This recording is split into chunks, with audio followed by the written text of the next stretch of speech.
everyone, and thank you for joining us for the webinar on Enhancing Objectivity in Talent Acquisition. I am Akanksha from People Matters and would take you through the agenda for today's webinar. We have the privilege of having with us Pearl John, Consulting Director, Essential Talent Measurement Solutions from CD. First of all, I would like to give you a brief on the TA Leadership League, in which we have initiative taken for especially designed for the TA leaders, helping them take recruitment to the next level. This league is a combination of a bunch of activities like newsletter, webinars, half-day event, awards, etc. Just to give you a brief on the webinar, we will covering the aspect of how you can enhance the objectivity in talent acquisition. This webinar will address the components of talent assessment framework, cutting-edge assessment tool to enhance talent acquisition effectiveness, and quantifying assessment outcomes and determining ROI. About our today's speaker, Pearl leads South Asia Assessment and Certification Portfolio and is a lead facilitator and master coach for certification programs, including Insight at Work, Assessor Skills, competency-based interviewing skills, etc. As a core team member, he facilitated setting up consulting operations in India. He provides the technical architecture for client-specific solutions and engages in end-to-end conceptualization of the design and implementation of assessment and development interventions for top and senior management levels. During his career, Pearl has worked with a number of blue-chip organizations across industries verticals that have included automobiles, aviation, BFSI, breweries, coal, FMCG, hospitality, etc. The sponsor for today's webinar for helping us make this program possible, our principal partner CB SHL India, and knowledge and RPO partner People Strong, and associate partner Cornerstone On Demand. We have saved time for you to ask your questions at the end of the webinar. For those watching the live webinar, you can submit question at any time during the presentation through the question and answer section. We will try to respond as many questions as time allows.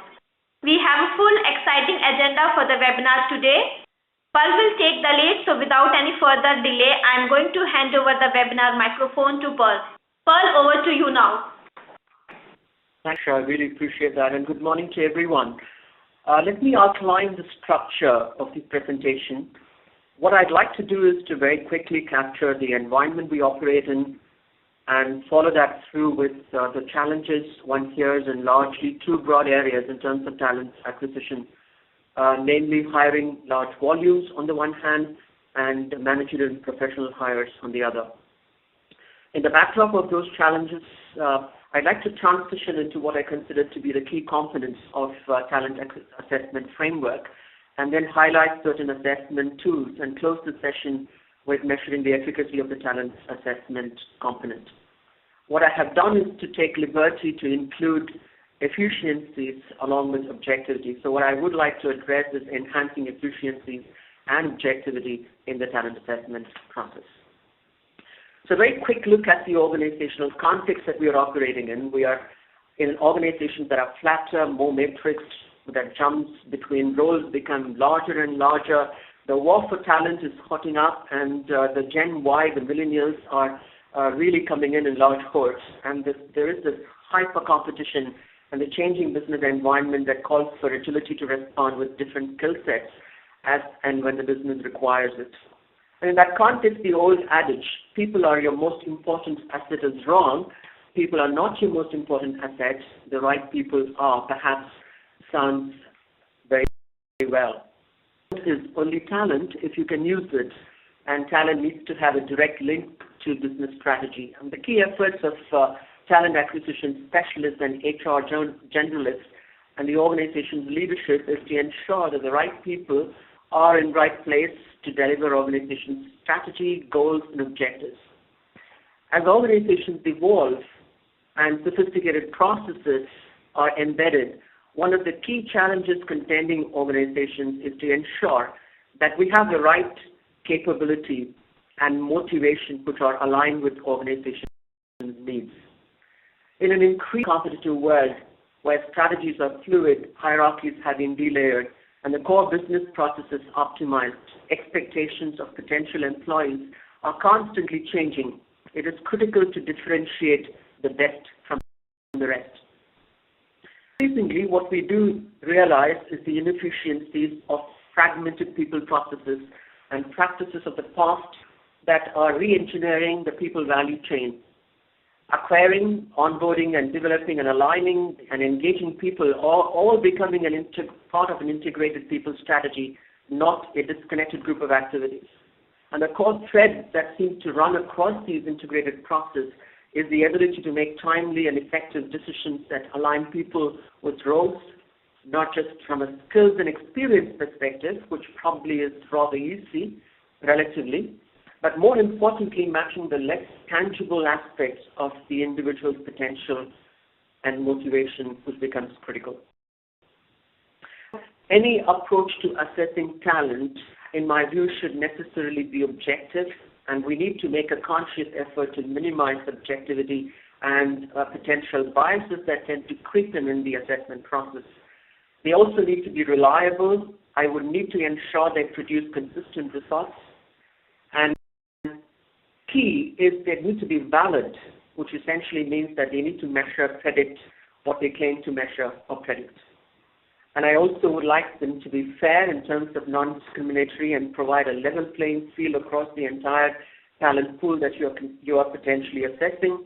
And they also need to be practical in terms of time, logistics, training, qualifications, etc. So in the backdrop of that, I'd like us to hear, these are some of the challenges that we tend to hear, and I'd like us to very quickly focus our attention to look at managerial and professional hires. Now, this is the kind of challenges that one gets to hear. The time and cost of hire in these critical roles are very high, as is time to competence. It takes about 6.2 months for somebody to actually scale up. Both organizations lack confidence in their selection decisions 50% of the time. The rate of failure in these roles can be very high. 50% of executives are fired, leave within the first 3 years of joining the organization. And there are clear declining recruiting forecasts, and we still can't find leadership talent we need. 1 in 15 have the potential to be effective leaders in the near term. So the very clear concern that one gets to experience with regards to the quality of hires we are able to bring into the organization. How is the situation with regards to volume recruitment? And these are some of the challenges that one gets to hear in terms of the volume recruitment. Our recruitment teams are overstretched. 1 out of 4 of our recruitment teams are overstretched, leading to a drop in standards. 1 out of 2 had a candidate experience that is not at par. 80.5% have not seen an improvement in customer satisfaction in the past few years. 90% have adjusted their hiring profiles according to the input that they have received, that the sales component in our customer-facing roles is increasingly important. So therefore, defining and providing positive candidate experience is key to hiring customer-centric, sales-focused employees. Some of the hiring decisions. If you look at the new hire turnover, this is data based on 490 organizations, all employees, and 201 organizations of new hires. Employees include the new hires. The attrition of new hires, which is much higher than that of the employees combined, indicating a suboptimal hiring decision. 1 in 5 years are bad or regretted decisions according to hiring managers in their team. Cost of new hire underperformance and turnover is high, both for recruiting and the line. the new hire turnover, recruiting incurs more than $1.6 million in rework costs per 1,000 hires. What is the input cost due to new hire, underperformance, and turnover points to the need for improvement in recruitment processes and tools? And despite improvements in these areas, performance is still unacceptably low. How does candidate experience impact business? In fact, positive candidate experience increases new hire effort and intent to stay. And what you see is the discretionary effort that a candidate places is substantively higher when the candidate had a good experience during the hiring process. To report a positive experience apply 15% more discretionary effort and are 38% more likely to stay with the organization.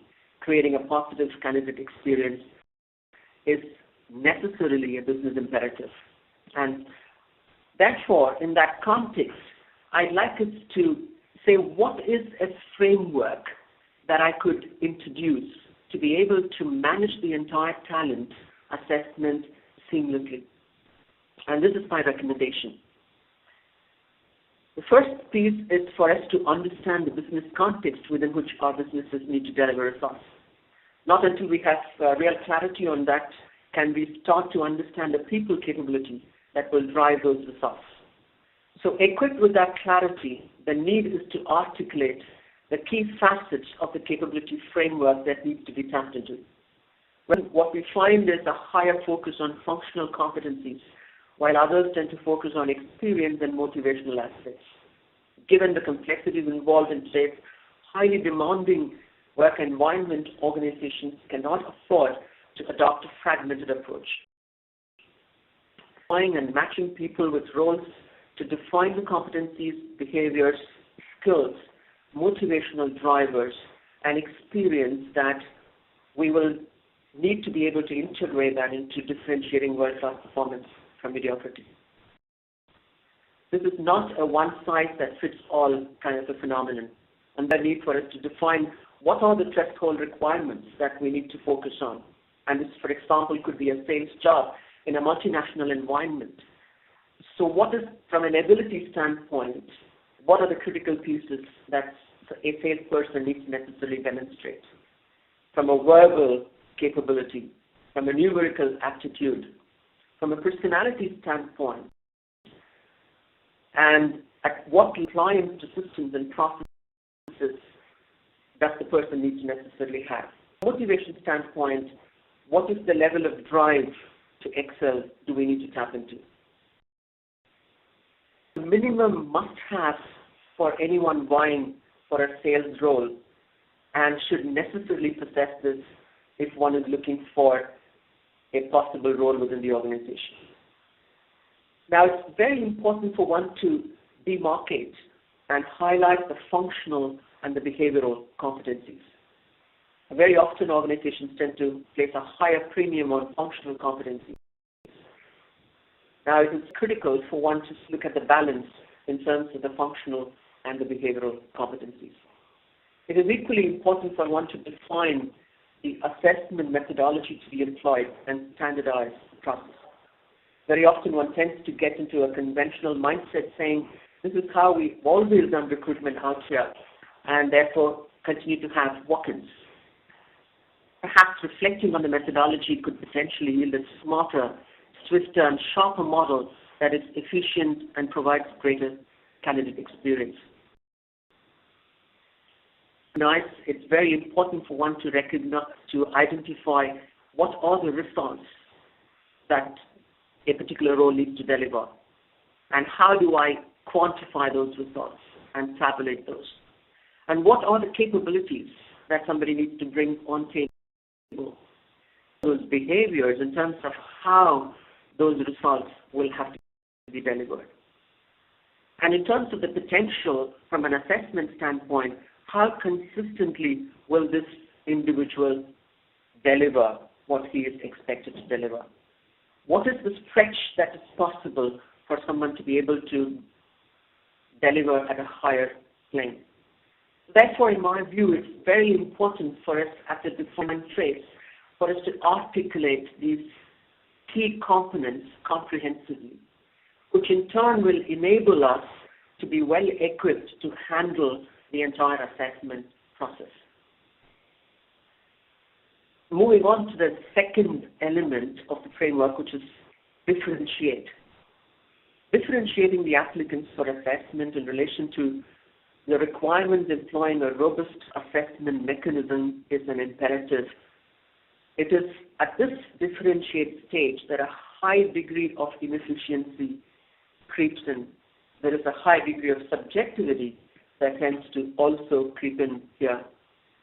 So it becomes extremely important for one to see how to minimize the subjective interpretations of the talent scorecard, and candidate fitment takes over a more standardized, uniform, and objective measure of assessment. The assessment regime you zero in needs necessarily have two key functionalities. It needs to assess the critical components of the role comprehensively. The assessment must necessarily differentiate individuals who have the potential to perform optimally the demands of the role. A study that was by CEB indicates that only 1 in 7 employees who are considered to be high performers are actually high potential. And a high potential employee is 1.9 times more valuable to the organization than a non-hypo, and rakes in 2x in terms of revenue growth and 2x in terms of increased profitability. The question that we need to ask ourselves is that, is our assessment process differentiating enough? Secondly, how do we differentiate candidates and determine if they are talent for us to progress them through to the recruitment funnel? There is a significant percentage of recruiters who spend time sifting through CVs after CVs. The question is, how do we build in efficiencies around the higher end of the funnel and introduce more sophisticated getting points to ensure we progress only those candidates who meet the threshold requirements? The key is for us to, moving on to the third, to look at benchmarking our talent. So once I have differentiated talent and I've got a pool of talent now, the question is, they compare with others in the organization and others outside of the organization.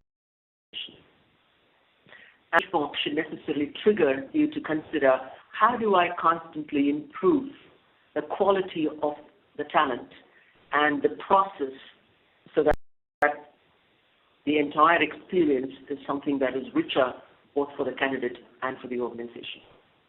In turn, will help us demonstrate to the business real value, and that is to evaluate the impact of the assessment in terms of business outcomes and demonstrating value to the business, which in turn enables the business to consider HR and the recruitment function as the value-adding strategic function. So it's at ensuring more robust processes in the way I define critical competencies that are on for success. That in turn should enable me to have higher accuracy with regards to the kind of talent I bring into the organization. Higher the differentiation that I bring about in the assess possible talent, the returns. The higher demonstration of value, higher the buy-in from key stakeholders within the organization. So how do I actually implement this?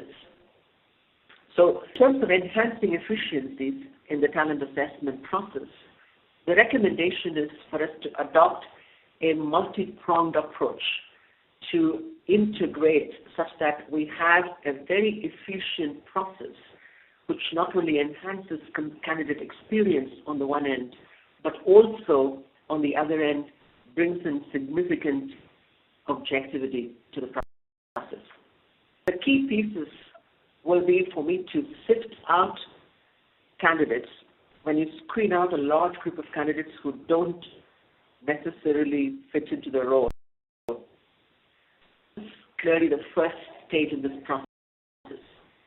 I want to ensure that I move that entire assessment funnel such that I sift out candidates who don't necessarily meet my requirements, and I select in those individuals who are potentially good fits for the organization. And that enhances the overall onboarding experience. And there are, at each of these levels of the process, I have effective mechanisms inbuilt. So I have potentially a realistic job preview, talent screeners or situational judgment tests and simulations, ability screening and personality assessment, which could potentially help me sift out candidates who don't meet my expectations. Then I have a more robust mechanism of ability testing verification scenarios, which is to get me an understanding in terms of the managerial judgment and individual exercises within the work context. The assessment, insight in conversations with the candidate, and integrated simulation exercises, which could be akin to your assessment centers, could clearly be areas that you would like to focus on from selecting in perspective. And that will lead you to onboarding, where you use a combination of scenarios, which is a managerial judgment exercise, personality assessment, a competency potential assessment, and motivational questionnaires.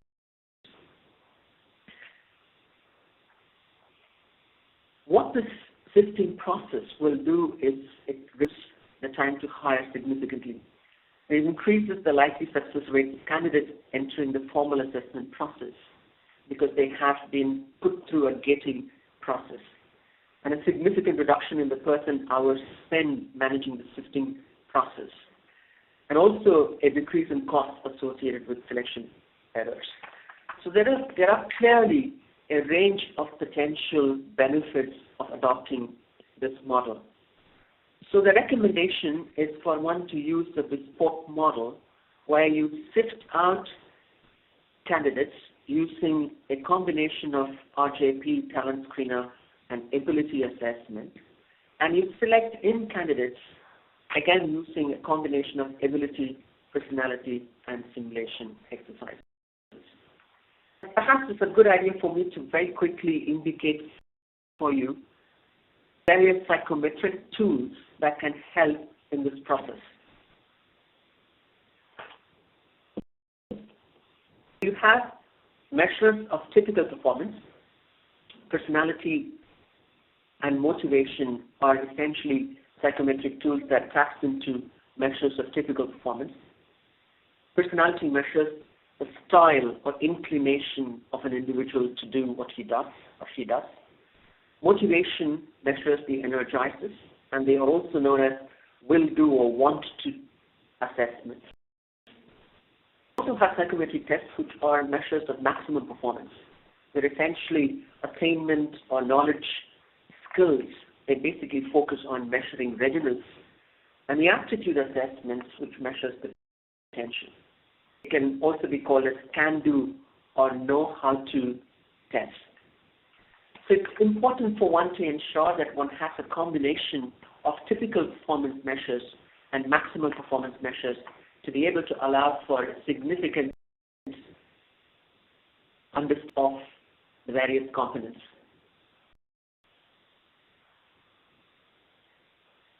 We move on to the various facets of taking this in a structured manner. The realistic job preview, which is perhaps right at the top end of the funnel, where I'm able to sift out candidates, a mechanism of presenting information about the job, which encourages them to self-select describe both good things and the not so good things about the job, so the applicant can decide for themselves whether this would actually be the sort of job that they would like to. Is it that organizations need to employ something like an RJP? The RJPs highlight some of the environmental aspects of the job. For example, if I were to look at the recruitment, the requirement of working within weekends or working on unsociable hours, rules and regulations that need to be followed, behavioral expectations in terms of how customers should be dealt with, expectations that could be with regards to timekeeping and so forth, which becomes a very key component, will be useful for the individual to deselect themselves before formally moving on to the sifting process. What it does is it allows the individual to ensure more suitable applicants are coming through, and the next stage reduces the cost of putting in non-suitable individuals through the selection process. The advantage very clearly is that there is a very clear way of increasing the quality of applicants reaching the next stage. There is a clear linkage to critical elements of the job which enables you to reduce potential individuals who don't fit the bill to be moved further. And since it's a self-selection tool, what it does is it does give you an advice rather than an assessment. And what fits the recruiters, it screens out about 15 to 20% of applicants to a deselection, and which essentially means that it saves you significant investment in time and money in both formal face-to-face and informal processes. And there is no ongoing cost per applicant, which is, from a cost perspective, works very well, and increases the quality of applicants at the next stage, and therefore you don't really have to look for more hires. It helps reduce recruits' resignation rates and improve their performance and motivation. There are clearly advantages of doing a RJP, and typically the way this works is it focuses on understanding where people actually leave the organization. For example, one of the key reasons people leave organizations is that there is a disconnect between their own values and that of the organization. Likewise, the prevailing culture, the way things happen around here, might be at odds with what the individual is looking for. And it's important for one to identify the mismatch early on in the recruitment process. So, for example, one of the RJP could be it's Diwali season, and it's always a busy time. You're working very hard to keep on top of all your tasks. The assistant buyer is asking you if you would like to be responsible for sourcing a small section of the Diwali product list. You will need to start work on this right away. This is beyond the requirements of your role, and you have never done something like this before. What would you do? And there are different options that are provided for the individual to respond. And one option would be tell the assistant buyer that you would have to decline this opportunity as you have other more important things to do. That may be the option that you were to choose. There is a system-generated response that comes in which gives an advice to the individual, which would typically read like this. This is one possible approach that you could take. While we expect that you complete your responsibilities first before taking on anybody else's role, we expect our partners to use opportunities for learning and growth. People who do well in the organization tend to take on more challenges that come their way.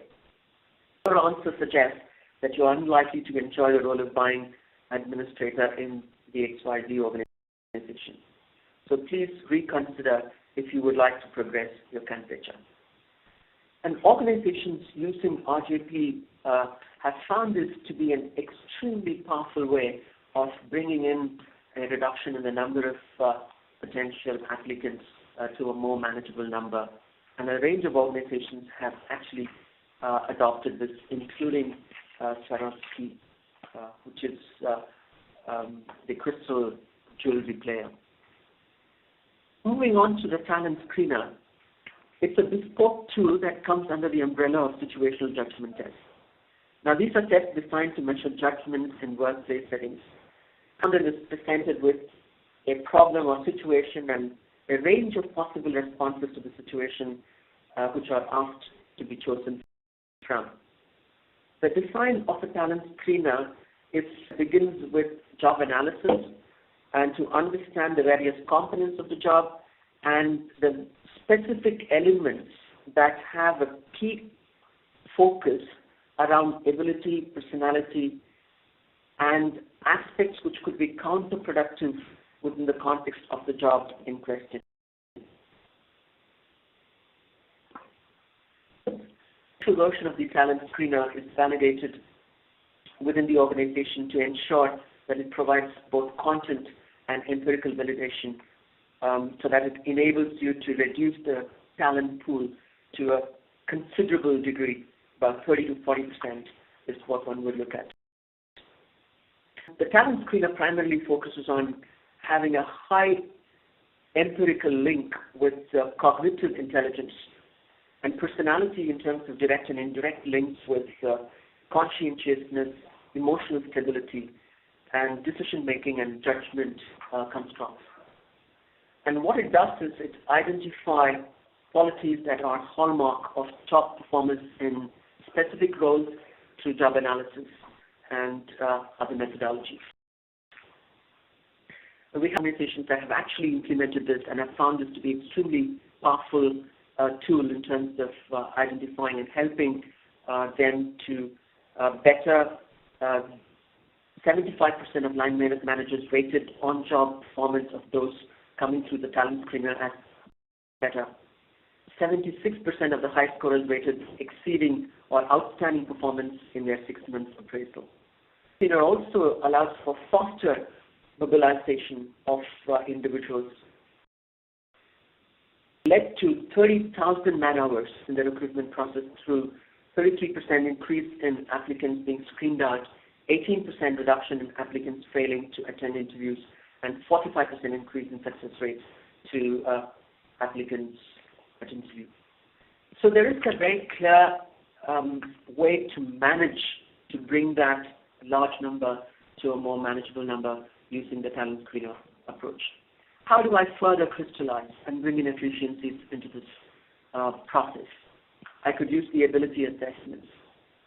The ability assessments clearly indicate a significant body of research supporting the use of ability assessments across various levels. And one clear example is the capability of individuals to operate at a much higher level than what somebody who is not capable, who does not have the basic aptitude to perform can deliver. The examples of aptitude assessments could be a combination of numerical and inductive reasoning. I know these, so I wouldn't spend time on this. But the advantage that is clearly available is for one to be able to provide opportunity to assess individuals in the confines of one's home. So once I recognize that ability, inductive ability is a critical component of success for a defined goal, I could actually have someone test on the inductive reasoning ability sitting in the confines of one's home, and I have the capability to assess whether it is the same individual who's actually taken the assessment by verifying and providing for a shorter version of the assessment to give an insight into how the individual actually progressed the various complexities of the assessment stage, map onto how the individual manages the assessment during the verification stage. So it's a powerful method to be able to get an insight into individuals. Moving on to personality assessments, again, we find that a significant impact of individuals who tend to do very well on the jobs is to do with aspects of personality. And we have measures. We need to find effective measures to be able to recognize individuals typically work with others, how individuals typically process information, and how individuals relate in their environment in terms of managing their feelings and emotions and expressing them. And what the OPQ, for example, as a personality assessment tool does is it gives you insights into individuals' preferred ways of behaving at work, which in turn has a significant impact on the way they are likely to manage work experiences within the context of the world of work. Moving on to integrated simulation exercises, which again is a combination of varied tools, if you will, of in-tray group exercise, presentation exercise, role plays, fact-finding exercises, and case study exercises, which in a sense will be a combination of these different tools put together and in an integrated manner that reflect the organization's competencies and assessing that competencies, which in turn enables you to take an informed call of the individual vis-a-vis those competencies.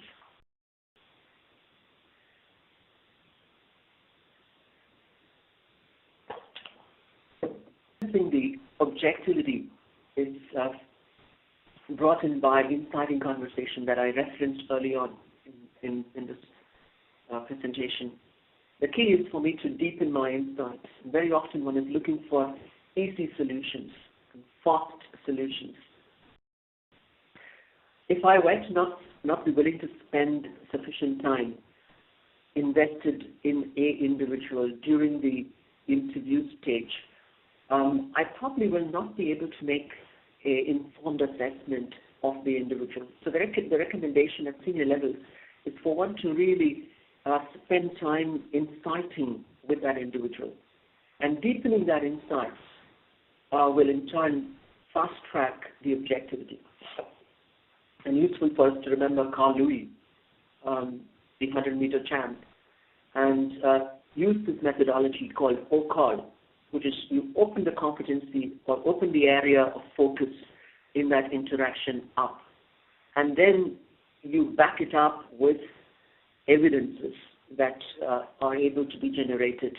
And that could be in terms of the context that the individual has been part of, the actions the person took in the context that the person operated within, and the results that are ensuing from that action. So I'm able to see a direct linkage in terms of the context moving on to the action, onto the result, and what was the learning that the person derived from that entire experience, and how is the individual able to apply that learning in his work context. Now this inciting conversation, again, needs to be an integral part of the assessment process. I enhance the objectivity.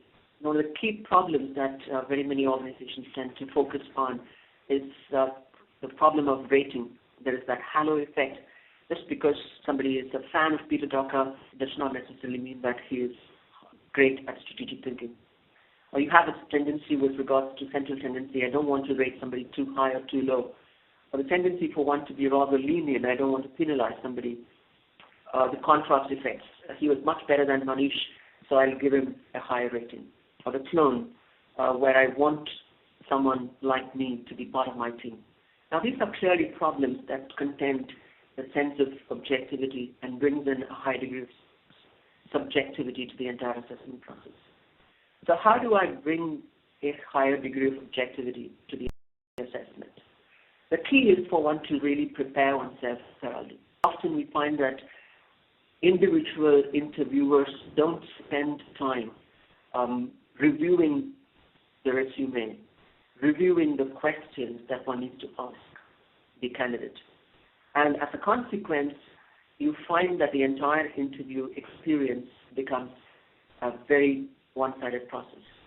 I had a friend of mine who talked about how one of his friends was interviewed he was being interviewed for a senior supply chain role. And this interview was done telephonically.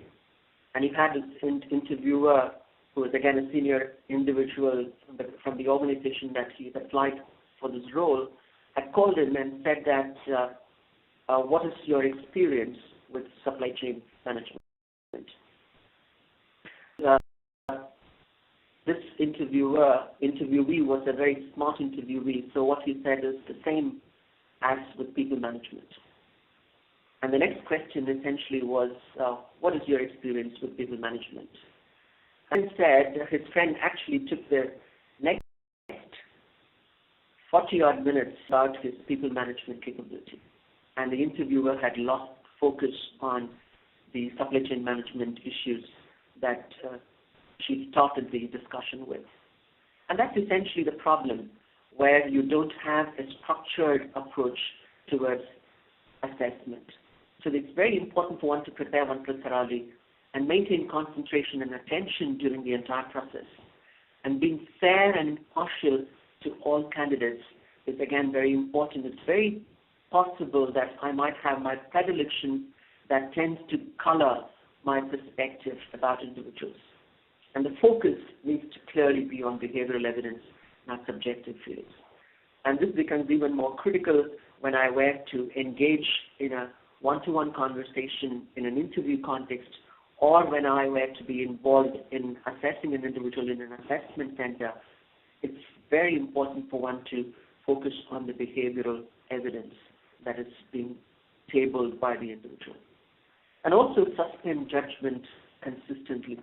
It's so easy for us as thinking managers to constantly create models about individuals and squashing those models. And that in turn can enable you to potentially miss out critical facets that ought to be tapped into about the individual. Suspending judgment through the entire assessment process and allowing for a deferred assessment is useful. And constant reference to the defined parameters would be, again, a very key component to ensure that we enhance the objectivity. And if I were to bring in that objectivity to the fore, that in turn enables me to enhance the I that I'm able to bring to the table. So it's very important for me to define value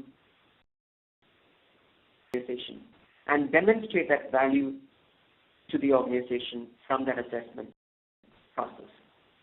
It allows you to secure budgets for future assessments and development activities and contributes to a continuous improvement overall. And how do I measure the impact? So essentially, the model that is recommended is for me to look at the business satisfaction. So there is a qualitative follow-up of satisfaction with the intervention. And I look at the business impact in terms of before and after comparisons of the key business-related metrics. And the last stage is the business outcome in terms of being able to demonstrate value with regards to the linkage between the assessment score and the business outcome. This could very clearly be telling. High-scoring employees, for example, tend to be 25% more likely to attain their collection goals and make 17% fewer mistakes. Now, that's a clear result, a business outcome that stems from a process such as this. Or from a business impact point of view, 20% improvement in cost per hire and a 23% improvement in candidate reactions to the assessment. And that's an impact that is palpable across the organization. And action is clearly a noticeable improvement in the quality of people at the final interview, which is a sensing mechanism that I look at. So if I were to adopt this three-tiered approach, level 1 being business satisfaction, level 2 business impact, and level 3 business outcome, I should clearly be able to significantly enhance the overall value. Let me very quickly give you an equation of determining the ROI.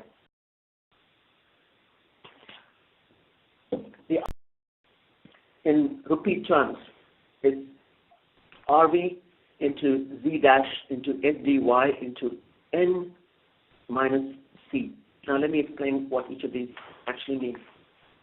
The RV essentially is the validity of the instrument or statistical correlation between the test result and the job performance. The test, if it's a good predictor, will provide greater benefit, and one which is a poor predictor will give you poorer benefit. This is the average test score, the selected group is to be the total applicant group. And the selectivity is possible in terms of choosing only the best performers.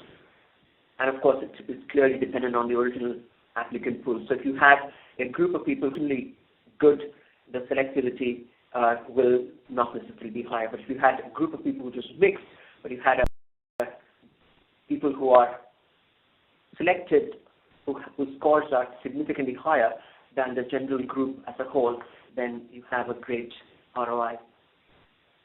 Y is the range of possible financial impact resulting from performance of the role, which is expressed in a standard deviation format. And this figure can be estimated as 40% the annual salary for a position. So this is typically how this will look. If I had a salary of 10 lakhs, the one standard deviation will essentially have an impact of 40% or 4 lakhs. The N is the number of selected candidates. So if a company has an excellent selection process, but only uses it to select a handful of people in the year, the overall gains clearly will be modest. And the C essentially is the cost of the process in all. So let me give you a scenario. 1. It's 5 technical salespeople per year from the short list of 20. The selection is on the basis of the interview that is conducted by the GM sales. It spends 3 days conducting 20 interviews. The 3 days of GM's time can be costed at 5,25,000. The annual salary of technical sales position is 10 lakhs. The validity of the interview is 0.2. And the Z dash has been estimated at 1, which is the selected candidates are 1 standard deviation better than the total applicant pool, though from an interview standpoint, it would be rather difficult for you to establish. Now let's look at the kind of impact it has. 0.2 into 1, which is the Z dash, into the SDY, which is 4 lakhs, into 5, which is the number of people, and the cost associated with it is 5,25,000. So overall gain or loss in this case is 1,25,000 rupees. So if I were to convert that, it's a loss to the entire organization. Let's look at a scenario 2. The company has actually 2 aptitude tests and a personality questionnaire to the selection process. This set of 20 applicants is screened using the test, and only the best 10 are interviewed, and therefore the time spent would be 1.5 days as against 3 days. And 1.5 days of the GM's time can be costed at 2,62,500. The annual salary for the position and the Z dash are unchanged, and the combined validity of the set of tests and the interview is set at 0.5. Remember, we started off this conversation stating the validity of a tool is something that determines objectivity. The assessment costs associated with testing 20 applicants is, let's say, 25,000 rupees. And this is the work example. 0.5, which is the validity of the tool, the dash is 1, and the S is 4 lakhs, and 5 remains the same. The cost essentially is 2,87,500, and the total returns essentially is enhanced to 7,12,500. Clearly, the cost-benefit results when the assessment regime is a valid predictor of success, and you can be selective in taking only the best candidates, and the financial impact of success or failures in the job is high, and you're able to assess a large number of people at once. And I have some actual examples of exceeding target, which I'd like to highlight. I'd like to leave that for you to take a look at. Exceeding targets, engaged teams, staying longer. So the return on managerial and professional hire has its found by the studies carried out by SHL and CLC clearly indicates that there is a significant return on investment, and similarly on the volume recruitment. In terms of increased productivity, better performance, and reduced costs, there is a clear, significant enhancement. I'm conscious of the time, so very quickly to summarize, the key components of the talent assessment is for one to define, differentiate, and demonstrate. And you could use a range of cutting-edge assessment tools that are tailored and that are generic to be able to get an effective integration of those, which in turn will help you to quantify assessment outcomes and enhanced satisfaction, enhanced impact, and overall business outcome. Thank you, and I'll be happy to take any questions. Thank you so much, Pearl, for the insight on the topic which you're given to the attendees. We have few questions received to ask you. I will just read out to you and you can take it one by one. So first question we have received from Deepak Makhwana, who is saying that why candidates drop out and how to minimize it, because they see it as a challenge for them. Right. As I mentioned to you, it's very important for you to manage the entire experience. So it's critical for you to recognize where exactly are people falling out. Is it at the front end of the process? Is it the middle end of the process, or at the rear end of the process? So very critical for you to assess that. And then suitably bring in mechanisms. So if for example, if it's a large volume hire, you have to have walk-ins coming in. And it does not make sense for you to have someone having to wait for hours together before one gets progressed onto having a meeting. Now that's a negative experience, and people are going to be talking about it. So it's important for me to recognize where exactly is the pain point from the candidate's point of view and address that.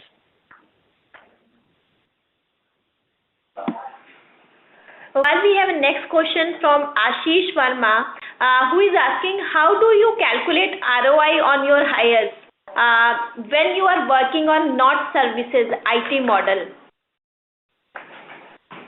Right. You have to look at the key variables.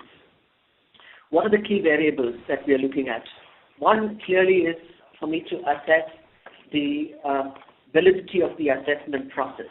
Now I need to look at the current assessment process, how valid is it? And having assessed that, I need to say, what is the way in which I can assess the group of people who I bring into the organization vis-a-vis the group of people who I had rejected? Can I look at the differences? If I were to have 5 people who have been brought into the organization, I had 50 people who I rejected.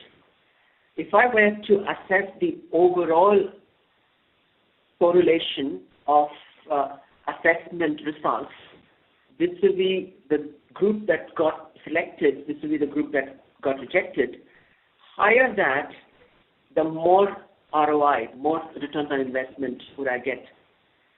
And similarly, I need to be able to see what is the impact of that particular role in the organization. So if it's a higher impact role, if I can quantify the impact of that role in financial terms, and say if I were to get a wrong hire in that place, what are the kind of costs that I would incur?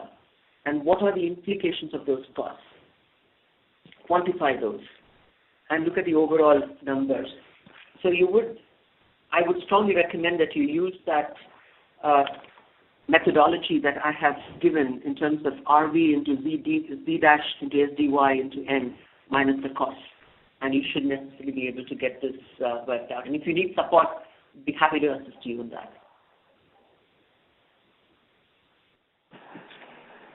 How you will define that if you have to measure the impact of this? So how we are going to do it in a long term? It's like for the sustainability of this. Yeah, very good question. The key is for me to consistently have data points. So I need to constantly look at data. I need to collect data, collate data in a consistent basis. So every hiring decision that I make and every decision not to hire that I make, I need to be able to capture that data. And in an ideal world, I would actually like to see if I were to have rejected, say, 10 people for a particular role, how would they have performed if they were taken on board? Now, that's going to be rather difficult for you to be able to measure. But if I can find an effective generalization methodology to say people who have done very well on the assessments that I have instituted, they tend to also do very well on the job, and I have the validity information with me on the one end. And then I look at people who have not done so well on the assessments, how they have actually performed on the job, and I have that information available. Then I say, if an individual who does well on the job actually performs much better on the job, there is that clear traction in terms of the assessment results clearly pointing to the on-the-job performance, then I have a higher possibility that the returns on the investments will be much higher. As against an individual who does not meet the requirements and he is taken on board and he struggles to deliver what needs to be delivered, clearly he's not going to meet the results. Remember, we talked about performance, results, and potential, 3 areas that we need to focus on. So if the result is something that is getting suffered, it will have a direct linkage in terms of the individual's performance. It will have a direct linkage in terms of the individual's potential.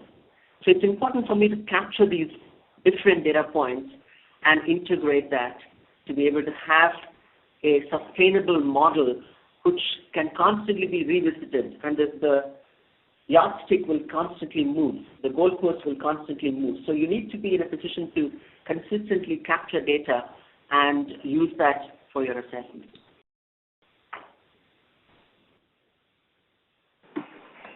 So we have a next question from Mohammed Harris. He's asking that mostly company prefer candidates from the same industry or experience.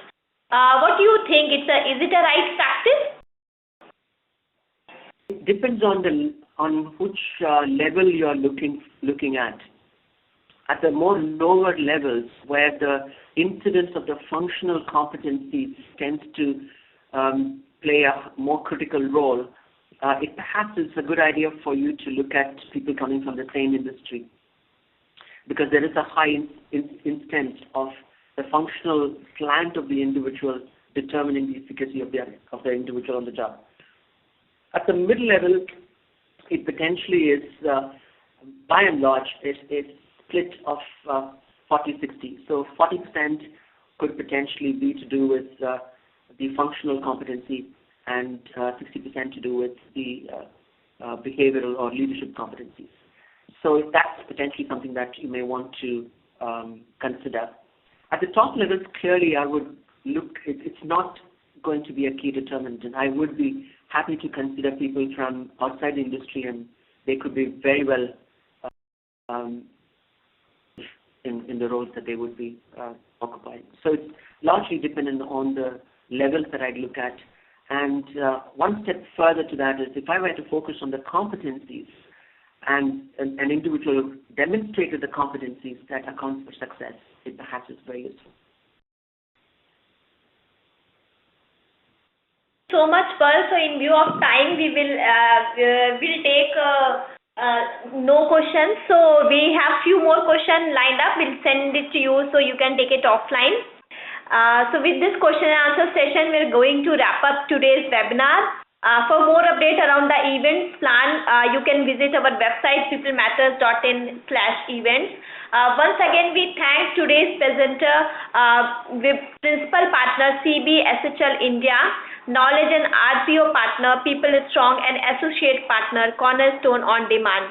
Finally, our special thanks to Pearl John, the speaker for this webinar, for his time and invaluable information that he has shared with us today.